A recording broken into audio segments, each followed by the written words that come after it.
So I read about your investment in Korean stocks for your personal portfolio. My question is, if you're managing very small amounts of money, like say 3 million or 10 million, will you still look for the Graham's approach for low PE and wider discount to book value? Will you still look for these kind of situations if you couldn't find any franchise stocks? Yeah, if I were working with small sums, I certainly would be much more inclined to look among what you might call classic Graham stocks, very low P's and maybe below working capital, all that. Although, and I would do far better percentage-wise if I were working with small sums. There are just way more opportunities. If you're working with a small sum, you have thousands and thousands of potential opportunities. And when we work with large sums, we have relatively few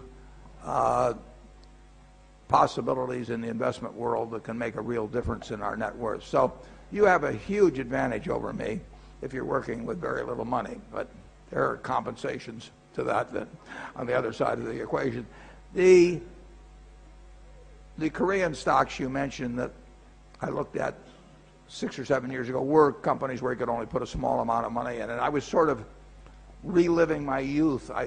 Somebody sent me a handbook of Korean stocks and told me that the market was interesting. So one Sunday afternoon, I did leaf through a couple thousand pages of Korean stocks, and I was sort of reliving my youth. I mean, other people look through old Playboy magazines or something like that, but I looked through these old manuals of stocks, and I bought a number of stocks in small amounts from companies whose names I couldn't pronounce.